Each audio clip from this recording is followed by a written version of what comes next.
actually enforce the COVID-19 protocols among their peers. We'll hear from the Ghana Health Service and find out from analysts what significant difference this could make. Meanwhile, Ghana has set for itself a 2-year target to set up a manufacturing plant for vaccine production. What is happening now is that our partners, Germany, so the process we said is 2 years, but it can take less than that. So that's where we are now.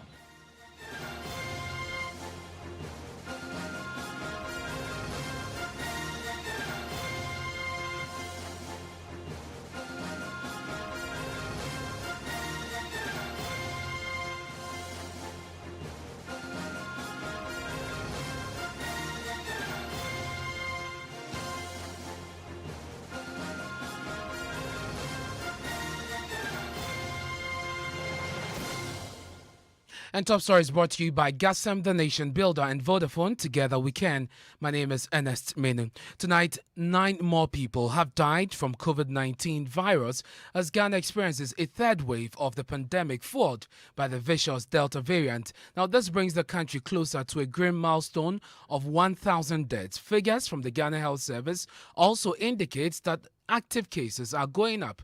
Head of our health desk, First Mate, joins me in the studio with details of how our dashboard is looking. Fred, bring us up to speed. Well, and I was just going to give you figures released for the 22nd of August. In fact, the last few seconds, there's been an update. And okay. The deaths, as you mentioned, we've now crossed the 1,000 mark as you feared. Just in the last few minutes, just before we came on air. Just before we sat here. Okay, so we are having 1,001 deaths to date, and it brings our active cases to 6,905, still inching close to the 7,000 mark. We still have a number of people in hospital with severe or critical cases, 149 severe and 62 critical. But what we have is the spread of the disease within our communities. In fact, almost all the regions have cases, and we are having the Greater Accra region with up to close to 30 districts recording cases of the virus, and some others, the Ashanti, Eastern, Western, all trending in the number of new cases. So we have crossed the 1,000 mark of COVID-19 deaths. But Fred, we've been doing some checks in the hospitals as well to find out what the situation is. What are we learning, especially from here in Accra? Well, the numbers I gave you about the severe and critical cases also reflecting on the ground. We have some facilities converting the wards they would have used for other ailments now into COVID treatment. And so for some facilities that are well known in Accra, for instance, are now having to convert a significant number of their wards to treat COVID-19. Fred, thank you very much. That's head of our health desk, First Mate, there, bringing us details of COVID-19 and telling us what our dashboard is looking right now. We have active cases nearing 7,000. For COVID-19 deaths, we have crossed the 1,000 mark. Let's go on to the phone lines now. We are joined by Dr. Christian Owu, who is the National Case Management Coordinator for severe and critical COVID-19 cases. Doc, I'm grateful that you could join us here on Top Story. The figures show that active cases are nearing 7,000. Does this mean that recovery rate is low, very slow? Yeah, good evening, Fred, and to your listeners. Yeah, so no, it does not mean that recovery is low. It means that the number of infections are going up, and that we are not currently significantly declining in our number of active cases. So if you look at our recoveries, you realize that the recoveries are keeping pace. But then, of course, you have to be mindful that recovery from the virus is not the same as recovery clinically from the consequences of the virus. So yes, there are patients who are still in hospital, who are critically ill, who at the moment do not have active virus, but who are still very ill in intensive care units or high care units and requiring prolonged care. So these are complications arising from the infection? Yes, you can call them complications, but Okay. it is actually the severity Okay. of the infection, and that is one of the things we want to keep reminding everybody. When you use the term complication, sometimes it sounds more like it's not really a continuum Okay. of the disease. But we know that people who have the disease can be mild, moderate, severe, or critical, or can even die. So there are people who start with critical disease even from the very first few days and may still be in hospital for 2 months. Our longest patient in hospital in Ghana has been 115 days with consequences of COVID-19. But of course, by the third week, the virus was no longer active, but the consequences of it continues to bother the patient. What are the numbers looking like in our treatment centers? And in terms of the cases you're getting, if you can break it down for us, the kind of people you're getting, younger people, older people, the age range, if you can give us those details.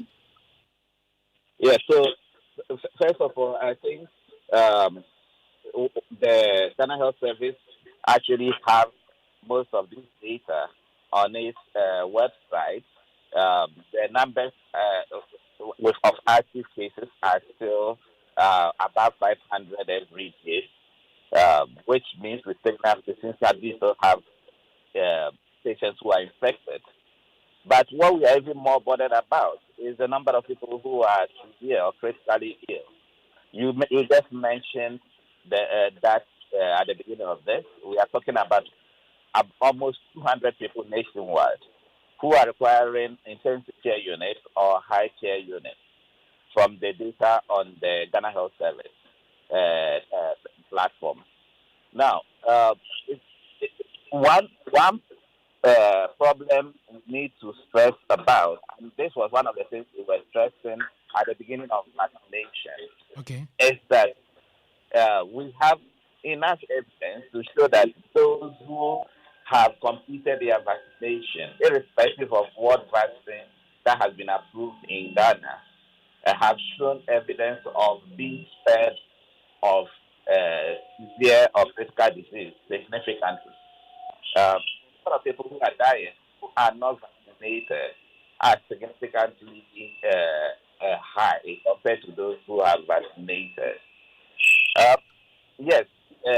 So, Because Doc, just before you proceed on that, you're saying yeah. that you're getting people who are vaccinated but are still coming in positive with COVID-19. However, in terms of the deaths, those who are vaccinated are not dying as compared to those who have not vaccinated. Yes. Okay. So because our proportion of vaccination is still ongoing, you need to get to a critical point where that significantly reduces infection spread. We are not there yet. But those who have received the vaccine, significantly what we are seeing is that even when they are infected, that majority of them, and a very large majority of them, are not going down with severe or critical disease or dying. Of course, there may be a few of them, but it's nowhere compared to those who have not vaccinated. Let's just actually stress it a little bit. The very first batch of vaccination with us had a priority of the elderly and priority groups. At the beginning of this third wave, with the variant, the Delta variant, one of the things we were seeing is a good chunk of our elderly citizens who had vaccinated were being spared. Whereas one thing that is remarkable about this variant is that it's affecting even those who are young. We are having a lot of people who are ended up in intensive care units who are in their 30s and in their 20s, their 40s, unlike the previous variants where these groups were significantly spread. But of course, it's also a consequence of non-adherence. There is that notion that if you are young, you are wearing a bulletproof against the virus. That is not true. we are losing people who are young, who are not vaccinated because of non-adherence and because we are not yet out of this wave.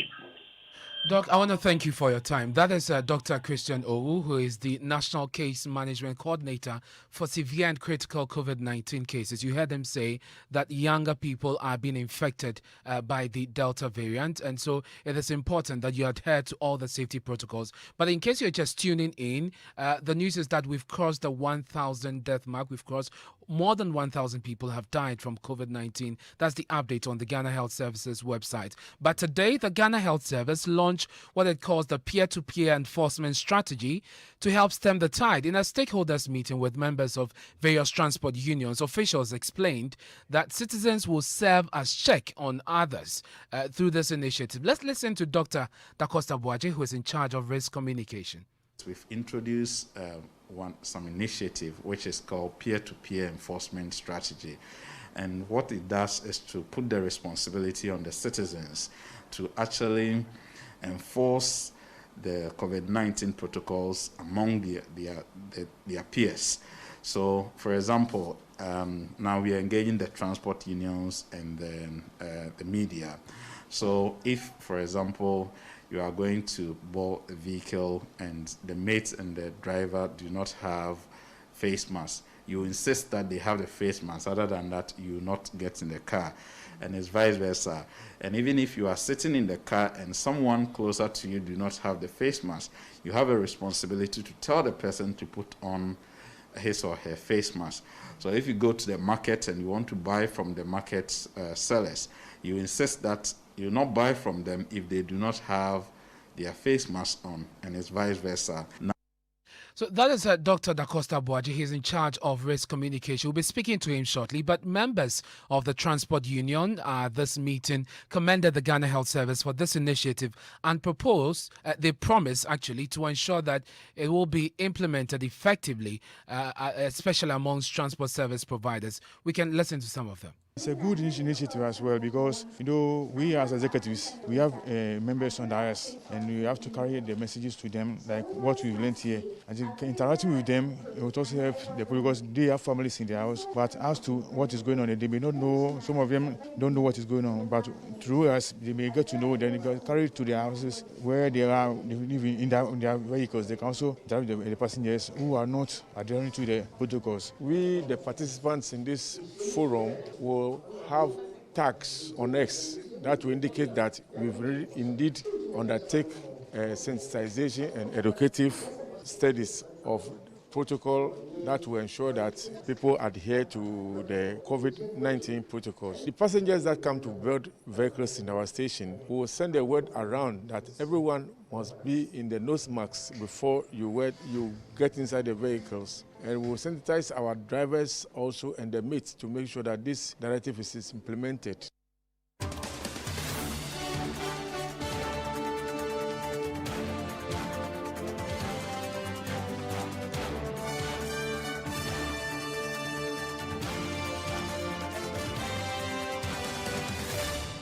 Dr. Dacosta Boaje is in charge of risk communications at the Ghana Health Service. He joins us on the line. Doc, thank you very much for your time here on Top Story. So clearly, this is a campaign that the Ghana Health Service is rolling out, a campaign that places a lot of responsibility on citizens.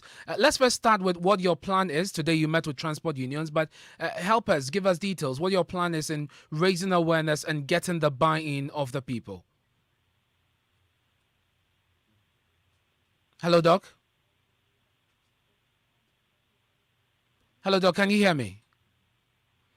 We're working the phone lines to get Dr. Dacosta Boaje, who is in charge of risk communications at the Ghana Health Service, to speak to us on this initiative that has been launched today. They call it the peer-to-peer initiative. And what they're doing is to encourage citizens, essentially, to ensure that people close to them within their working space adhere to the COVID-19 protocols. They met with transport unions today. And, of course, you had the feedback from them commending the Ghana Health Service for this initiative. initiative and promising to ensure that it is effective. And of course, they are promising that this would go down there to the people and all transport service providers. Dr. Dacosta Boaje thankfully joins us on the line. Doc, I was just asking the question about what your plan is to raise awareness on this campaign that you've rolled out today and also to get the buy-in of the people. Okay, thank you so much. I think the plan is for us to engage Ghanaians through various stakeholder forums. So what we did today was to engage the transport unions, and we have plans to engage our traditional leaders, our religious leaders, and also the media and the business community and other groups. The fact of the matter is that we should note that we all have a responsibility in enforcing the COVID-19 safety protocols, especially the face mask. So what we have done is that today's session actually details the fact that if, for example, you are in your transport, or no, you are a transport operator, and you and your mate should really have the face mask on. And when someone is coming to board the vehicle or your car, and the person do not have it, he or she should insist that you, the mate, and the driver should also wear your face mask. And in case you are even sitting beside someone without a face mask, you insist that the person should also wear their face mask. We took them through a lot of things that they can even do. For example, for the GPRT, the organized unions, we've asked them to really make sure that they have the Veronica buckets with water and the sanitizers, and they should also serve as enforcers. So they should come up with task force that will be able to enforce these protocols like we saw in March 2020 thereabouts. But Doc, we've seen this before. I mean, we've been at this for a while, and I recall that at the meeting that you held in Kumasi, we had your boss, the Director General of the Ghana Health Service, update us at the Information Ministry. He said one of the things that they resolved at the meeting was to make sure that the people directly in charge of enforcement, and I'm talking about the police and of course the assemblies, the district metropolitan assemblies, actually do enforce the law. Because there's so much citizens can do. Is this an admission that those people have failed in enforcing the law and getting Ghanaians to adhere to the COVID-19 protocols? No, I think that for us from the Ghana Health Service, if you look at the enforcement, it falls under the risk communication. The risk communication do have components, which we from the Ghana Health Service, all we can do is to create the awareness. Then the second tier is the responsibility that I talked about, the individual and collective responsibility. But the enforcement should complement the two to make sure that citizens obviously adhere to or comply. So it is the reason why we from the Ghana Health Service believe that we have to support the various enforcement agencies. And now we've come out with some innovations. For example, the assemblies do have bylaws. So what we've been doing over the last 4 weeks is to try and engage the regional ministers, to engage the RICSEC groups so that they will use the district public health management systems. And we've seen this, it's picking up. The Greater Accra Regional Minister, for example, issued a statement outlining what the region is doing through the RICSEC and the assemblies to make sure that they enforce the COVID-19 safety protocols. Now, we also have what we call the emerging hotspots, like the Volta region, Buno, and Buno East. Buno East, the regional minister did same as his colleague in the Greater Accra. And the regional director for health service, they are working in collaboration, and they are making sure that they go down to the district and the various communities to make sure that people are really comply. And they normally go with the police because they have engaged the various RICSEC groups. And it's just that it's work ongoing. Volta Region 2 I've seen a statement from the regional minister after the engagement, and I think that we'll continue to engage because the safety protocols are surest, obviously, bet for this COVID-19. Even after the vaccination, you still have to wear your face mask. You still have to wash your hands until such a time that the whole country would decide that no, we don't need it. But Dr. Abuaje, it all boils down mainly to enforcing the laws. But please hold the line for me. We're joined by Dr. Amoisi, who is with the Kumasi Center for Collaborative Research. Dr. Amoisi, John Amoisi, thank you so much for joining us. Let me start with this initiative launched today by the Ghana Health Service. Your take on this? Will this change anything? Good evening. Thank you for having me. I bring you greetings from the KNUST. I'm happy that this discussion is going on, given what we've seen over the past couple of weeks with regard to COVID in Ghana. I think this initiative is long overdue, to say the least. This is because the options which are available to us to reduce the negative impact of COVID are limited. Limited in the sense that you have, on the one hand, the vaccination. The vaccination is the single most effective tool, definitely not your silver bullet or golden bullet for that matter, whatever. But we are limited in that respect. We recently had an influx of Johnson & Johnson vaccines, which very gladly were taken up quickly by the populace. A really, really good sign that vaccine hesitancy is on the decline, but certainly by no means enough for us to reach the herd immunity that we need so badly.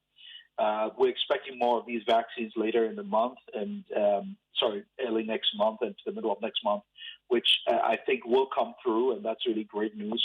But it will still be some time before we can get the masses vaccinated. Of course, there's the additional challenge of waning immunity, and the latest information coming out this week suggests that, from 4 to 6 months onward post the second jab, if you had one, of post full vaccination, immunity begins to wane, which means that for those of us who took our vaccines much earlier in the year, by the end of the year, we may need a booster, or our level of immunity would be really low. And already people who are vaccinated, we are known to be at risk. You just said this. So it's not foolproof in itself. That's just one thing. The other measure that we have, or the other measures, are what we know. The lockdowns, the social distancing, the mask wearing, and so on. Now, with the social distancing, also a really, really powerful tool. We've seen how this has worked in the Oceanian countries like Australia and New Zealand. This has worked excellently for them. However, now they are having to take a second look at the hardline zero COVID policies, because they are unable to sustain this lifestyle of a lockdown ad infinitum, and they also have relatively low vaccination rates. And so clearly, the lockdown options, while very, very effective, are not what governments want to put on the table right now, especially given the economic situation in which we are in currently. I don't see how Ghanaians would embrace a lockdown in the name of COVID control, because you do not want the medicine to be worse off, or to be a more bitter pill than the solution itself, right, or than the healing itself. Yeah. So that's it. So that tells you that the only option the major option on the table is us being responsible for our own selves. And what government needs to do, which is being done through this, and I said it's a bit later, but as we say, better later than never, is to constrain, or both to encourage and to constrain the citizenry to do the right thing, which is us being each other's keeper, each of us holding each other to account and calling each other out if we're doing the wrong thing. Of course, this will need to start with people in leadership positions setting the right example, whether it be at workplaces, in churches, in mosques, and in traditional gatherings and this kind of thing. But I think that this initiative is a great one. I've just been a bit long-winded about my submission, just so that we can appreciate what space this intervention occupies. And I think it must definitely be commended. It must be pushed forward very quickly, and the recognition that it is a collective responsibility, I think, hopefully will come through with this. Because what's going to happen is, even when the vaccines come through, we're going to have to continue for quite a while. I see this continue for at least a year or more. This attitude of community vigilance with regard to safety measures against COVID. So by and large, it's a great initiative, a bit late, but excellent is coming through now. Thank you very much. That's Dr. John Amoisi, virologist at the KCCR. We still have Dr. Dacosta Boaji on the line with us. Doc, you mentioned that you're collaborating with the assemblies and, of course, here in Accra, the regional minister. Weeks ago, we were told that would have a task force out there on the street, the security agencies, to arrest persons who are flouting the rules. We are not seeing that yet. What should we expect in the coming weeks following your engagement with them?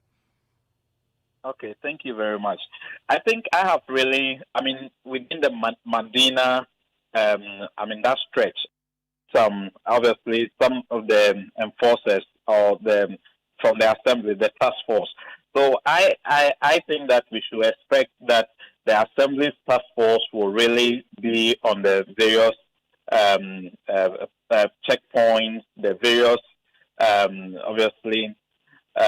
stations, and other places, enforcing the wearing of the face mask. But like I said, let's not lose sight that the GPTR, the transport unions were also charged to form task force to support what we are doing. The fact is that, like Dr. Moses said, the responsibility lies on us. And unless we ourselves become enforcers to enforce the law, or to enforce that our peers or our colleagues wear the face mask, we will not win it. This COVID fight will be won within communities, and it will be won with responsibility within communities. And Dr. Boaji, I hope that these task force that you're encouraging the various unions to form will work within the law so that we do not have excesses. Yes, of course. If you are sitting beside me in a vehicle and I ask you to wear your face mask because you can infect me, I have the right to let you wear the face mask because, I don't want to go home with a disease. And the drivers and the mates do not want to carry sick passengers, spreading the disease. So I think that, like I said, we should insist. For example, if I go to the market and I know that you are selling and you do not have a face mask, I will not buy your thing. You see, so if we begin to have this conversation and educate the population, it will become part of us. And I think Ghanaians will accept that. Thank you very much. That's Dr. Dacosta Boaji. He is with the Ghana Health Service in charge of risk communication. Earlier, we heard from Dr. John Amoisi, who is a medical doctor, a global health researcher at the KCCR KNUST. That's it for Top Story, brought to you by GASEM, the Nation Builder, and Vodafone. Together we can. Ghana Connect comes up shortly after these messages. Stay with us.